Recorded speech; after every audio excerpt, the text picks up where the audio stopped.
of a type of avails, form of avails that they've been experiencing the past 30 days. It's a time of reflection. It's time to think about what has taken place, how life has been lost, and how our lives have been impacted. We know that the idea of Shloshim goes all the way back to the Torah. In fact, there are at least 3 people in the Torah that were directly or indirectly told that there was a period of mourning, a 30-day mourning period. When Yaakov Avinu died, we're told that there was 40 days where they embalmed his body in Egypt, and then there was a 70-day period. And Rashi points out it was 40 days for the embalmment and 30 days of Bechia, 30 days of crying. And Rashi there says that the crying that was experienced was a collective crying. The entire Egyptian society mourned Yaakov's death because he had brought so much bracha, so much blessing to the Egyptians. When he had arrived, the famine had ended, the Nile began to overflow, and there was produce for the people, and therefore the lack of bracha that they now experienced and recognized was heartfelt, and there were tears poured out of the Egyptians, in addition to, of course, to his family, because of the deep loss. And they were told that when Aaron dies, Aaron a Kohen as well, there's another 30-day period of mourning. And they were told that the entire Jewish people, the whole Beit Israel, everyone mourns. And Rashi explains that it mentions that the entire Jewish people mourned because Aaron was an Ohev Shalom and a Rodei Shalom. Aaron brought people together, men and women, people who were quarreling, husbands and wives who were disagreeing, and there was tension within the relationship. And the loss of Aaron was felt by the entire Jewish people because of what he had done for them throughout their lives. And then finally we're told that when Moshe Rabbeinu died, also there was a 30-day period of mourning. And there the Midrashim say that it was over the loss of Torah, the leadership of the Torah that Moshe had taught the Jewish people throughout the years in the desert, that they felt that profound deficiency now in their lives, and therefore brought out great tears and mourning for 30 days. And so too, this evening, we mourn the passing and reflect upon the life of Niels Bamberger. His family gathered here, and family gathered, they're watching us as we gather this evening. They think back to the life of their husband, father, grandfather, brother, uncle, cousin, great-grandfather, and extended family and friends. They think about someone like Yaakov, who brought so much bracha to their lives, who impacted them in such a profound way, who brought such joy, such simcha. Someone who brought, like Aaron, HaKohen, brought the family together and created achdus amongst the family and amongst friends and within the community. And someone like Moshe Rabbeinu, someone who taught them Torah, who taught them how to live as Jews, who came from himself a great tradition, a great family lineage, and transmitted that to subsequent generations. It's a difficult time, it's a painful time, but it's also time to reflect on what a blessing it was, and the messages and the profound impact that lasts forever, that never goes away. We have the opportunity now to hear from the grandson from Yehuda, who's going to be Messiah. The family and friends study Mesechus Moed and Mesechus Mishnayos Moed and Mishnayos Nashim. Just so Yehuda, as you come forward, I'll never forget that the last time I saw your grandfather was here at your bar mitzvah, and to see it was a difficult time when he was here. It wasn't well, but the tears that coming down his face, both at the Achnasas Sefer Torah, as well as when you were called to the Torah and he came up for his Aliyah. I'll never forget those tears of joy that he felt he experienced at that time. And I'm sure Shemayim now, looking down to see you, Messiah, brings on much nachas.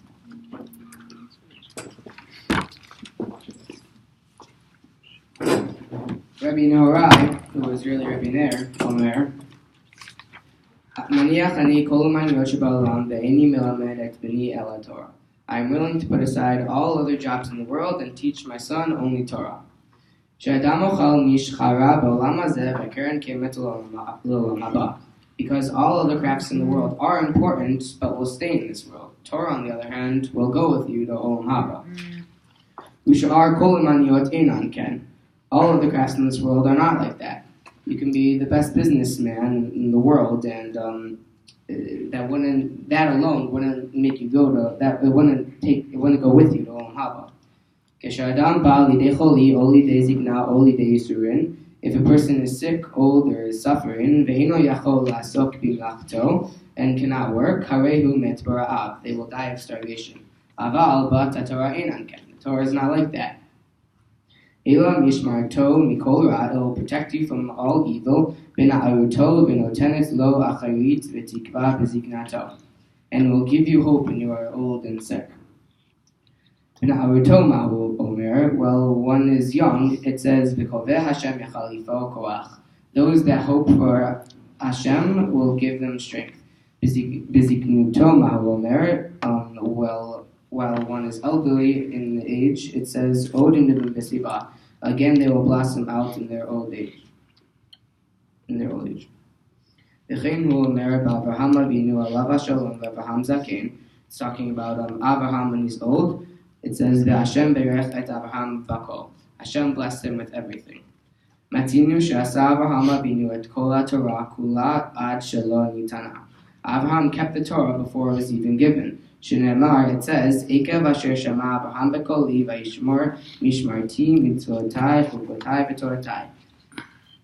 Abraham kept the Torah, kept all the different kinds of laws in the Torah before it was even given.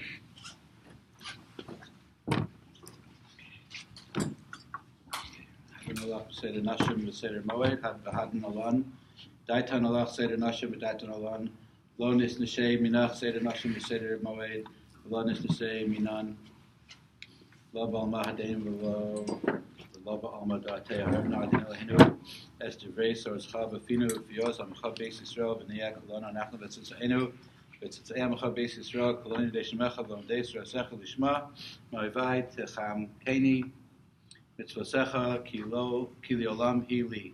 Hili bi samim b'chukecha leman lo evosh leman lo eshkach b'pikudecha kivam chasisani.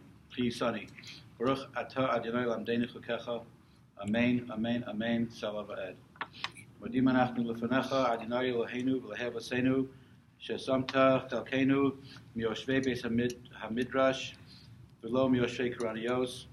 Anu mashkimim v'hem mashkimim anu mashkimim v'divrei Torah v'hem mashkimim v'dvarim b'teilim anu amelim v'hem amelim anu amelim u'mekablim s'char v'hem amelim v'einam mekubleim s'char anu ratzim v'hem ratzim anu ratzim l'chai olam haba v'hem ratzim l'v'er shachas shenemar v'yata Elohim toridein v'ver shachas anshe damim mirma lo yachatzu yemehem v'ani evtach bach yiratzon v'necha Adonai Elohai kashem Zartani l'sayim seder nashim v'seder moed kach tazreni l'haskil sedarim l'sefarim acherim l'saimam l'modu l'lami lishmor v'lasos l'kayim eskol divrei salmut terzecha b'yava u'zechuz kol hatanayim v'tamidei chachamim hanizkarim v'seder nashim v'seder moed tamod li l'zari shel tamud hatorah mipi zari v'zari adolam V'koyam bi v'his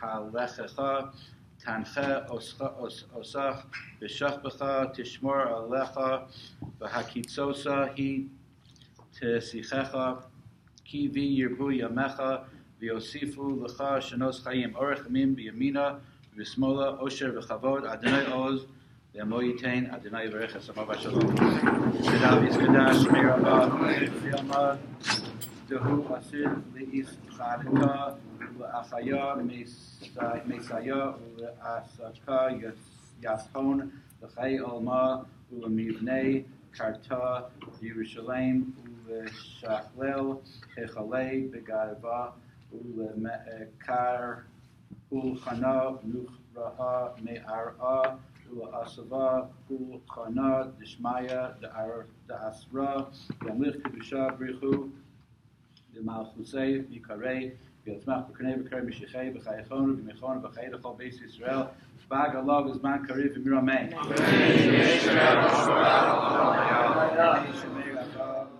Rami Maya Yisbrach, Yishtabach, Yisbar, Yisramam, Yisnasei, Yishador, Yishalev, Yishalol, Shemedu Kudusha, Elam, Nikaba Hasav, Yishirasa, Tush Bechasa, Benechamasa, Damiram, Yamav, Imrameh, Yisrael, Rabbanam, Valtimidehon, Vialkal, Tamideh, Samadehon, Vialkal, Mondos, can be a Raisa, Kibrasa, Hadim, Bedibacho, Asar, Basar, Yehei, Lahon, Lachon, Shlama, Rabba, Chino, Bechista, Verachamei, Bechai, Avichei, Muzana, Ribicha, Yifrakanam, Min, Kadama, Bundu, Yishmai, Varab, Imrameh, Yehei, Shalom, Rabban, Shemai, Bechaim, Tog, Nalen, Kal Yisrael, Imrameh, Yisrael, Shalom, Imrameh, Yisrael, Shalom, Alein, Kal Yisrael, Imrameh.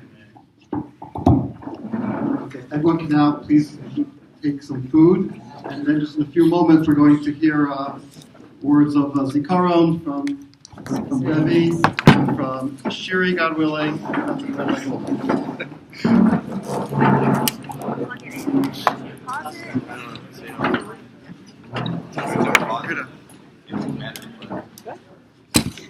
Thank you. Beautiful. Debbie. Sure.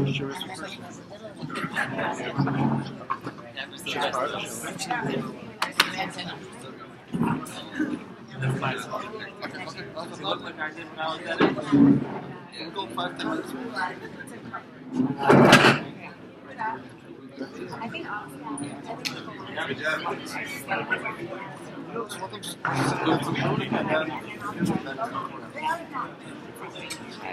thank you for being here. Gratitude, so you too. Thank you. Gratitude. Thank you too, right? I appreciate that you're doing that. I wasn't moving back. It was like 17.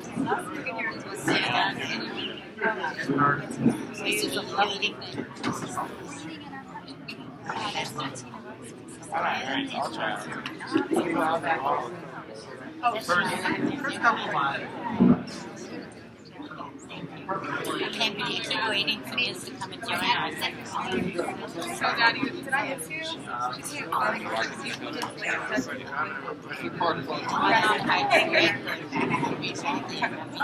where's Mommy? Mom, should I stop?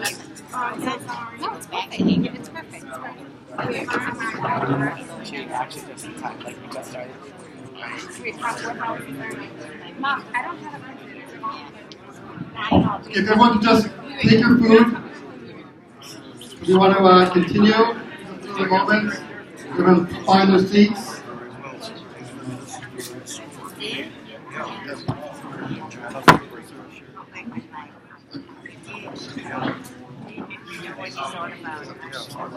It's like, they look like fans. They have a little, yeah, because they about in the 80s. Yeah, I was there.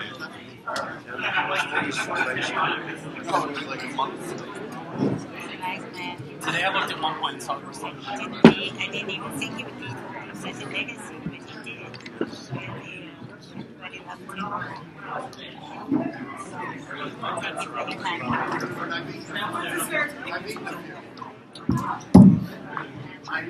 Everybody loved you. She should be here like any minute. Oh, she's here. Oh, great. I guess. So maybe.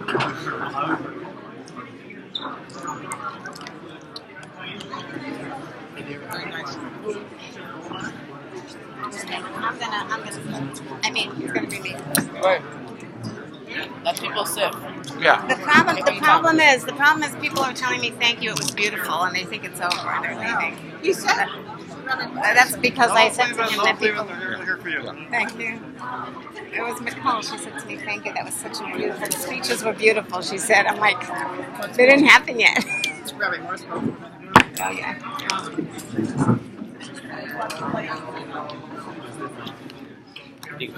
Good team?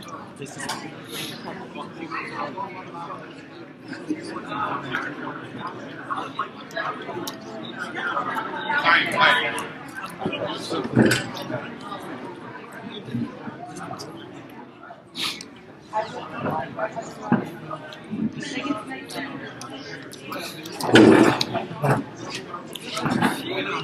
beautiful.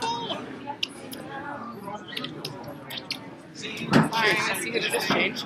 Yeah, now you put a shirt in the back. This is so nice. Oh my god. She's got to change my shoes.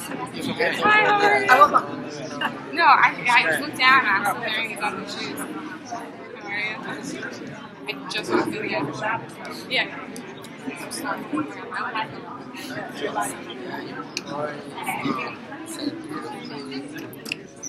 It's good mess up. No.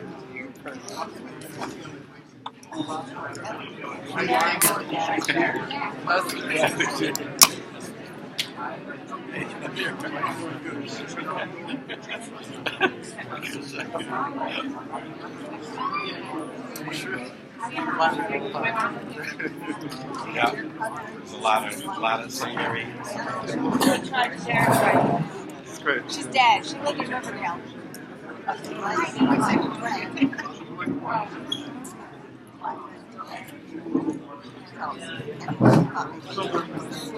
It's a small world. Small world.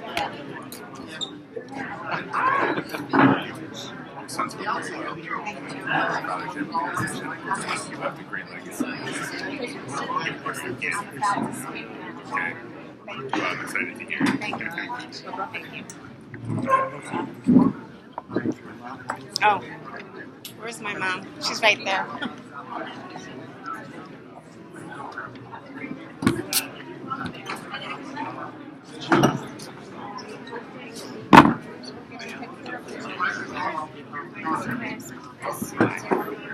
Right before Larry's surgery. Not this surgery. She does such a nice job. Yeah, before he went in. You told me to use her. Not quite. Lala, should I wake this up? Surgery on Friday. How do you wake it? I'm afraid to touch it. You're going to wake it up. So you can't go out. Let me sit down. We're going to start.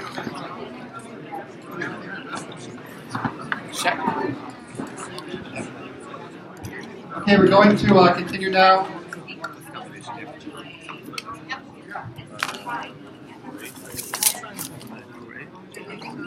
Tell them to come to the store. Everyone just please find your seats. 1928. Yeah. What is it? Yeah. 1948. Uh-huh. We're up to 1948. 1948.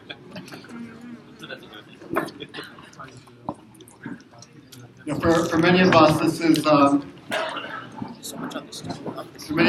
the first opportunity in a formal way to come together and to express our sincere condolences to the family. Kura and the Shiva, of course, are not here in Detroit, and so for many of us, it's an opportunity to express our sincere feelings of sadness and comfort to the family. One thing that you often you miss out when you're not at the Shiva, and you're not at the Kura, you miss the stories, and you miss hearing about everything that the individual passed away, everything that they did, and how they impacted so many different lives. You know yourself the impact on a personal level that you had with the nifter. You don't always hear the larger picture. And so right now we have the opportunity to hear from Debbie, to share her feelings as a daughter, and then from Shiri, who literally just came in, landed, and they'll be sharing her feelings, her memories as representing all the grandchildren.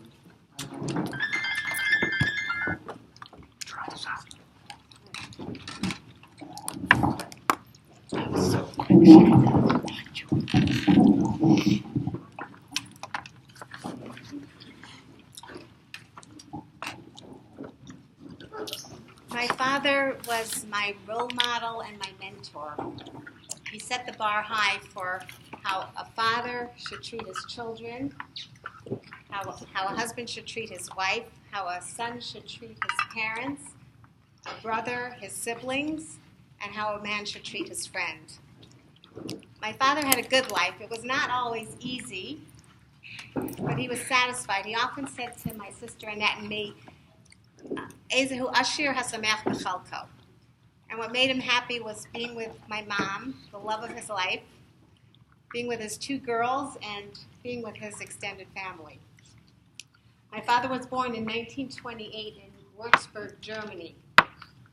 In 1932, with the rise of Hitler, Yimach Shemo, my grandparents decided to relocate to Denmark, where my father's mother had originally been born, so they could raise their kids in relative safety. They moved to Denmark. My grandparents had the foresight to give their kids Danish names, even though they were born in Germany. My father was Nils and his siblings Ip, Bjorn, and Helen. So they moved to Copenhagen, and it was smooth for them. They had a shul in their home in Copenhagen, and my dad told us later he was allowed to date my mom as long as he always made it home in time for Minyan. My family grew up hearing stories about his childhood in Denmark. One favorite was the time his mom sent him a cheese sandwich to school for lunch, and he said it smelled so bad that he threw it in the trash can at school. And somehow when he got home from school, his mom found out about that, and she took him by the ear back to school. They walked to school, and he had to fish the sandwich out of the trash can and sit down and eat it later that afternoon. Needless to say, I grew up not being allowed to waste food. My dad was 11 years old when the Germans occupied Denmark in April of 1940. At first, the Germans acted with surprising restraint, and life went on as normal. My dad and his siblings went to school. They saw the presence of the German guards, but no one was being bothered for a few years. Until Hitler got word that there was an occupied country where the Jews were living freely. So he sent a message to a German officer in Denmark that they should round up the Jews on Rosh Hashanah, chosen because it was a night that they knew the Jews would be home. My father described how they were in shul in 1943, Erev Yom Kippur, and the rabbi made an announcement. The underground had gotten word. Thank you, Erev Rosh Hashanah. The underground had gotten word of what was happening, and the rabbi said, "Don't go home tonight. You have to go right into hiding."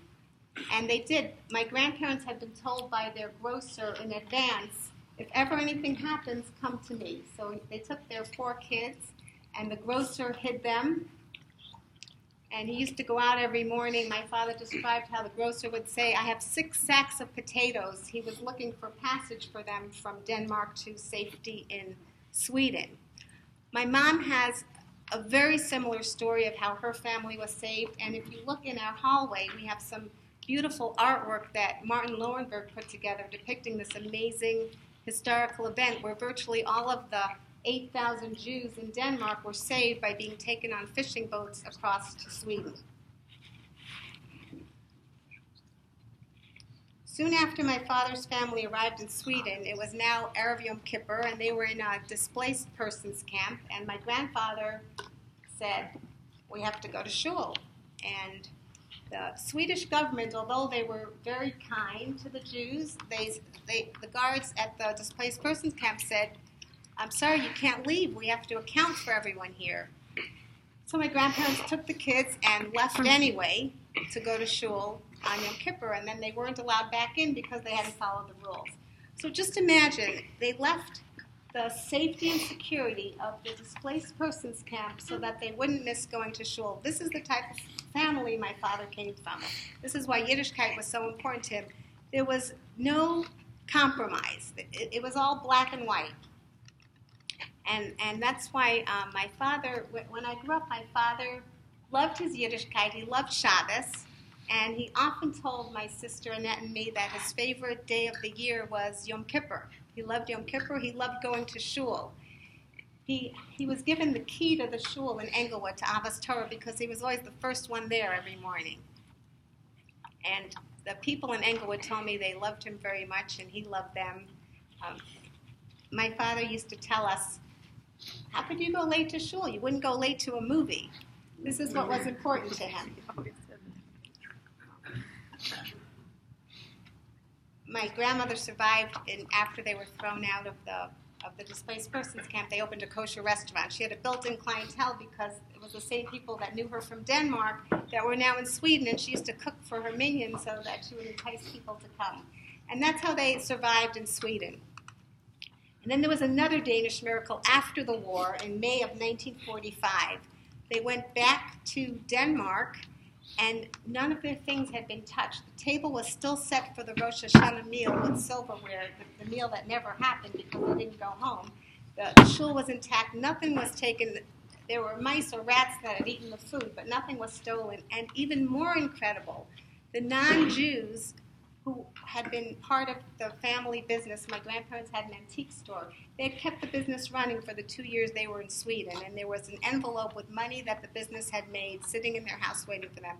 I don't know of any other country where you would hear such a story. I want to tell you how my parents met. There was a Danish club in a Jewish club in Denmark, and my dad had stopped going because he said there were never any pretty girls there. One night he got a call from a friend of his, "You better come tonight, there's a beautiful girl here."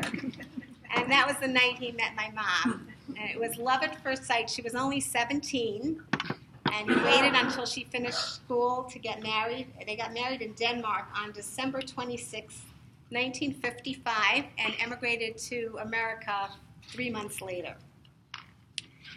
The day they arrived in America, my father bought a car. He always loved cars. And he got a job in a bank. He was good with numbers. That's where I have it from. And the bank, they liked him very much. He was doing a great job. Came time, Rosh Hashanah, he asked for 2 days off, and the manager said no problem. And then came Yom Kippur, and he was given a day off for Yom Kippur. And then came Sukkot. And he again asked for a day off, and that time the manager said, "You know what? You can have off, but don't come back." And that's when my father opened his own business. He was on 3rd Avenue. He opened an antique shop with Scandinavian imports, porcelain, art, and he later moved to Madison Avenue. He was cherished by his neighbors and his loyal customers for over 50 years. He had that business. My parents were married for over 60 years. Even in my father's difficult last few years, he never complained. We never heard him say, "Why is this happening to me?" He was selfless. He would say to my mom, "I feel so bad for you that you have to go through with this." He was also a devoted son. He was selfless. When we were growing up, we used to go every Shabbos after shul. We would go visit his mother, and then we would go home for lunch. And he was an amazing father, grandfather, and great-grandfather. He used to play games with us. We played chess and backgammon and Stratego, and then he had made-up games like Astronaut and Spaceman, and he had secret handshakes with my kids and lots of inside jokes. On Sukkot, when the grandkids would be afraid of the bees, my father would show them how he would let a bee sit on his arm and crawl up and down his arm to show them that if you don't bother the bee, they won't sting you. He was kind to animals. He had a pet squirrel in his home in Englewood. He used to go outside and call Snooky, and the squirrel would come and get fed. Aaron and Jay loved going to visit him. Avi was too young to voice that, but we're very fortunate that a year ago this week my father was here for Avi's bris. What stands out the most to me, and what I hope to always remember, is my father's deep love of Hashem that was so apparent. He stood for an unshakable belief that everything that we have is due to Hashem. If I'd be driving with him in the city and he'd find a parking spot, he would say, "Tak HaKadosh Baruch Hu." Tak is Danish for thank you. Or if we'd be driving and we'd get a series of green lights, "Tak HaKadosh Baruch Hu." I grew up hearing this often for ordinary things. If it was a beautiful sunny day out, or the Friday night brisket came out delicious, "Tak HaKadosh Baruch Hu" and "Tak Mommy." He would compliment and thank my mother often. "You look so beautiful," or "You're working so hard," or "Thank you for everything you do for me." My sister and I remember going, sometimes they would pass a jewelry store and my mom might point something out, and more than once it would be sitting a wrapped box at my mother's seat at the Shabbos table with a note that said something like, "Thank you for being you." We weren't allowed to leave the table without saying tak famel. After benching, we would thank Mom for the meal before we got up. And then my father would thank Hashem for his family, for his wife, and for his kids. In my father's memory, we ask our friends here to help carry out his legacy by his legacy of being grateful to Hashem, by using the books on the table to write down things we appreciate. You might have a friend or your parent or your child or a coworker who does something small that you appreciate, and after you thank them, write it down in the book as a reinforcement of all the things we have for which we're grateful. Like my father, perhaps we can develop the habit of saying Taka Kadosh Baruch Hu, even for otherwise ordinary things. My first entry in the book will be Taka Kadosh Baruch Hu for giving us Nili Zahava. My granddaughter was born just 8 days after my father's passing. She was named Nili after Niels and after my father, and Zahava after Hershey's mother, Aleim HaShalom. I got up from Shiva on Tuesday morning, and Nili was, Wednesday morning I got a call from Michal Menachem to come to Florida. I was very fortunate to be by my father's bedside when he took his last breath. And I was fortunate to be with Nili when she took her first breath. Taka Kadosh Baruch Hu. Nili is an acronym for Netzach Yisrael Lo Yishaker. And unknown to any of us, the day that we named Nili in Shul, the first Shabbos after she was born, we read the Haftorah for Parsha Zachar, which came from Shmuel Aleph, and that was the one time a year that sentence, Netzach Yisrael Lo Yishaker, was in the Torah. Ein Mikra Ba'olam. My second entry in the gratitude book will be Taka Kadosh Baruch Hu for this community, for all of you who came out tonight to help me honor my father. I so appreciate everyone being here tonight. And thank you all for trying to use these books to remember what was so clear to my dad, that we have so much for which to be thankful, and it's all due to Hashem. May our efforts be an aliyas neshama for my father, Nisan Yosef Halevi ben Hachaber Moshe. Amen.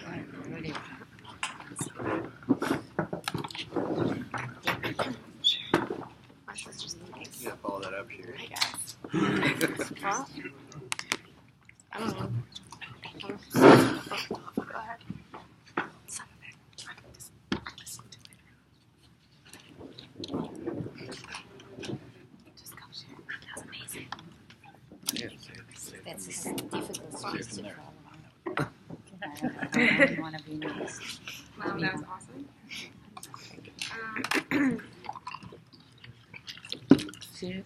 I'm really sorry. I'm going to be kind of looking at my laptop. I just got off the airplane from my school, and I wasn't able to print this out. I know that's pretty unprofessional. Perfectly professional. Okay. Thank you all for coming. It's really good to see all of our close family and friends and like amazing community here tonight to help in the remembrance of my grandpa. So I just want to talk on behalf of my brothers and sisters and my brother and cousins to share a few stories about our grandpa, who we all loved very much growing up. First, I want to say, although he got sick toward the end of his life, growing up with our grandpa and grandma in our lives was really the best thing ever. I know not every kid gets to grow up with grandparents, amazing grandparents. I feel so thankful that I got to grow up with my grandma and grandpa, who I really learned a lot from.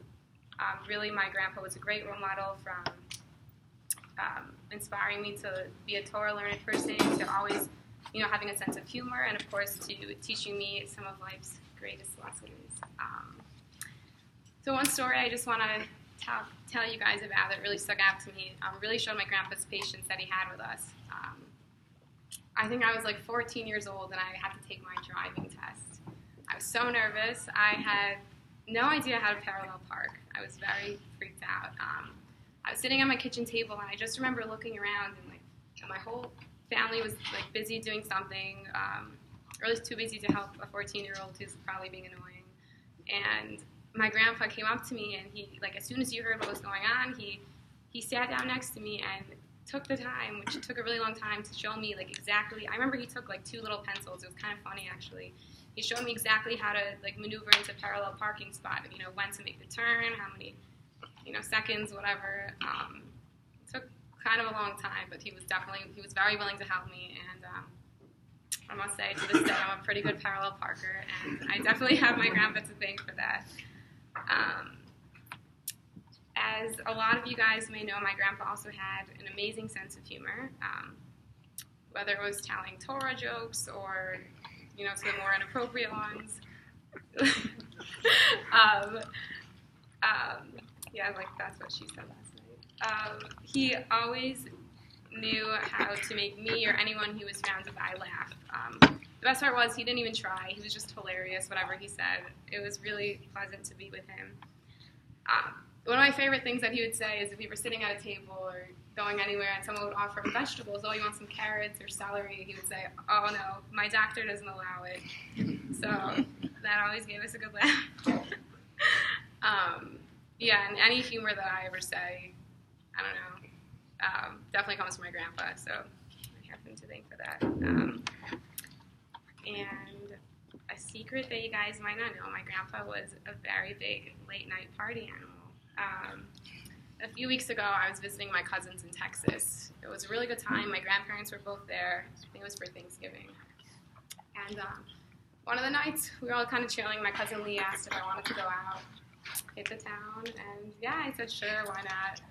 Go have a good time with my cousin. Although my grandparents, I think they were falling asleep or something, I felt kind of bad going out, but I basically did it anyways. And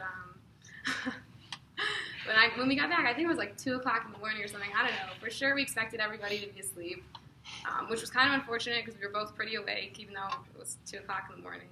We got back and we opened the door, only to find my grandpa sitting in this chair, like with like toys and music around him, food. He was having like literally a party on his own. It was quite humorous. And we're like, oh my God, Grandpa! And of course we sat with him. He was singing. I remember he was like belting out a song. It was one of his favorite songs. You guys probably know it. It went like, she's got a ticket to ride. Something like that. And, like, we sat with him. We just had the most amazing time ever. And like, let me remind you, it was almost like 3 in the morning at this point. And it was just a really, I'm happy that I feel really lucky to be able to have that. I felt so lucky at the time to have, such a cool grandpa that I could do this with. Sing and eat with at 3 o'clock in the morning. I don't really know. It was very fun. So one of the last things I want to say about my grandpa was having to do with like part of, he was kind of an inspiration to me to like be the Torah learned person that I am today. That I tried to be.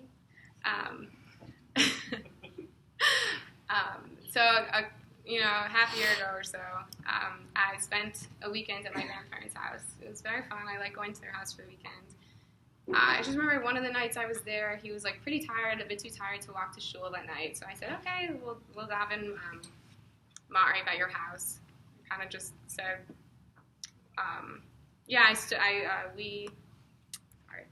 I stood next to him at his kitchen table, and we basically said the entire Ma'ariv together. It was really an amazing experience. I saw like how much he cared and how happy he was to be able to say the Ma'ariv, even though he didn't make it to shul. And like I just remember after we davened together, I obviously miss davening days and stuff, but we like looked at each other and kind of both felt a bit more uplifted. We shared a smile.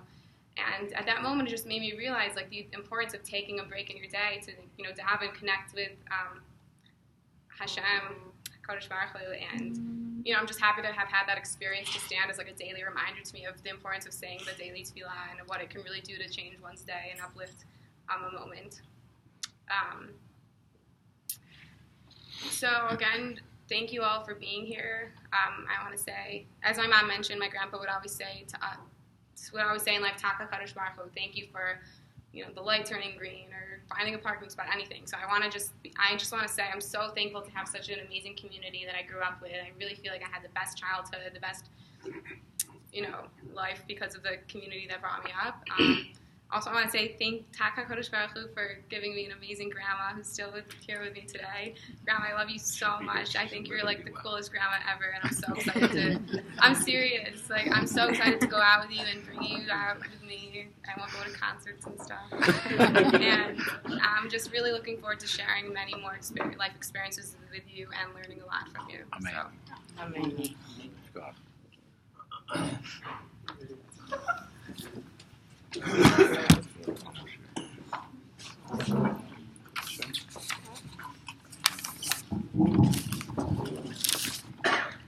know how fortunate and how blessed Debbie and Bamberger and the entire family felt, and the comfort they received when on very short notice, Rabbi Goldberg, when he heard of the passing, he immediately dropped everything that he was doing. He flew in immediately to New York to be with the family during the funeral, the beginning of Shiva, and Debbie felt it was most appropriate to ask Rabbi Goldberg to share some thoughts as well this evening. Thank you so much. Please don't stand up, because usually people stand up and walk out, and that's a little scary for me. I appreciate this honor. The good news for everyone is I am the last speaker, so nothing to be concerned about. It's so appropriate that the siyum was on Nashim and Moed, on the aspects of life with women and Moed. Moed means the time, the series, the festivals, that which is associated with sanctity, but requires a time element. Because Neil's life was really about his women and Moed, his association with the synagogue, with being punctilious for praying exactly at the right time. He really was the first person in the synagogue. The rabbi spoke about it at the funeral with great feeling. We just said in the siyum itself some words that are so appropriate. Adra Cholon, we will return to you. Adron Aloch. We ask the Masechta, that which we've learned, you return to us, and we'll return to you. Daiton Aloch, our mind, our thoughts are on you. And we say to the Masechta, we just learned your thoughts on us. Lo nisnashim, you will not be forgotten by us. And we know that we will not be forgotten by you. It's not by accident that the letters of the word Mishnah are exactly the same as the letters of the word Neshama. The soul and the spirit of the oral law, that which is infinite, but that which is eternal, really defines that which is just the corpus of a Torah scroll. Without the Mishnah, there's no Neshama of Torah. Without the oral law, there's no breath, there's no life, there's no continuity. But when a person lives and creates a family, as in Seder Nashim, and knows the importance of time of Moed, there comes a point in life, and yes, I was also the participant. We had some fun dinners in Miami, and so many years that we had together here. He never sang the Ticket to Ride song to me, but that's okay. But there is a ticket. And when a person lives a life that's focused on Moed, and his life with his family on Nashim is to create children and grandchildren, with the commitment, and there are not too many stores in Madison Avenue that always closed in time for Shabbat. People told him, you can't do it. But he did it. Because there's Moed, there's a time for everything. When a person has a concept, when a person has an appreciation of that Moed, then his children and his grandchildren can come forward and say, Hadron Aloch v'Hadron Alon. We will return together. We will never forget, and you will never forget. Because our thoughts are always upon you, as your thoughts are always upon us. This is the cycle of life, a cycle that Debbie described so beautifully with the beautiful Ili Zahava, who I had a chance to meet just last week in Miami, in Hollywood, Florida. She also doesn't sing the Ticket to Ride song, but Be'ezus Hashem, she'll sing that song which allows all of the Jewish people to have a ticket to ride both in this world, hopefully, to a new Beit HaMikdash, and in the next world, to bring the worlds together, because we won't forget you, and you, our dear friend, won't forget us. So as we are Mesayim, when we conclude, we promise to begin. And when we begin, we promise to conclude, because that is this period of HaChodesh. This is the time that we recognize the continuity of time, the Shabbos of Rosh Chodesh, the Parshat HaChodesh. Time begins and ends on a circle of the infinite, when our ticket to ride is the Torah and our destination is HaKadosh Baruch Hu. And when a person knows that they've traveled their life on that voyage, that journey through the sands of the beaches of Denmark, through the walls of a new world, or wherever he was, it was always Moed. It was a time for the Beit Knesset, a time for continuity, a time for Torah. And when a person lives like that, that's forever. So Shalom Shef and Aliyah.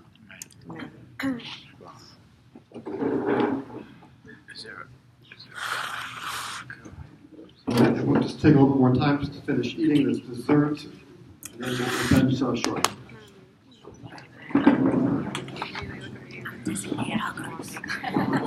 Oh, really? Sure. Was I? You were actually good. Hits. Yo.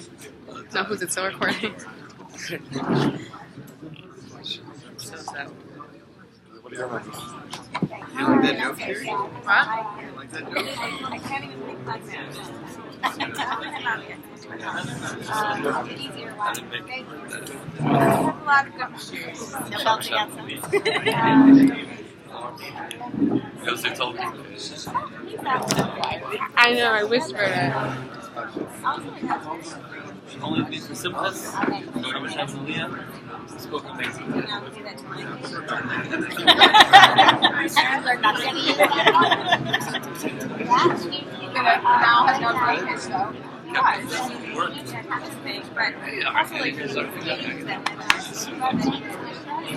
How's things treating you? How are you treating him? That's really.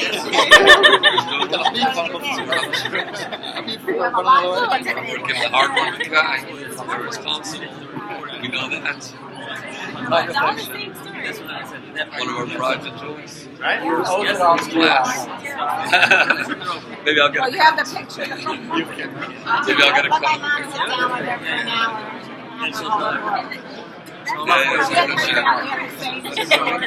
Yeah, same thing. They were. Then one of them had said, like, my name is Mr. Bamberger, and I know why you're here, Tom. You didn't even know.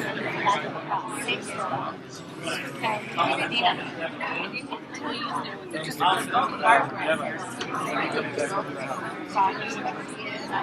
after Pesach, okay?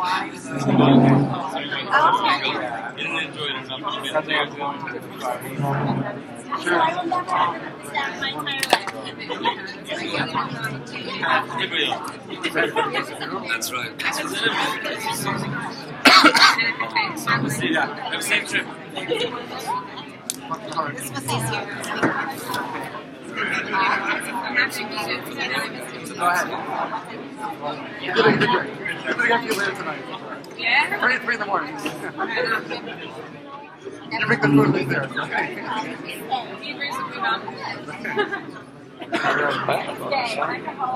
Because you made me learn something. So okay. We had a really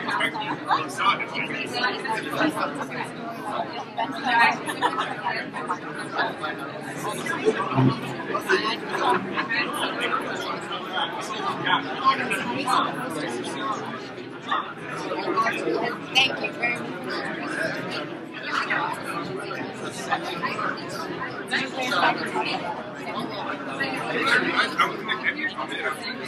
Yep. Yeah. Wait, I want some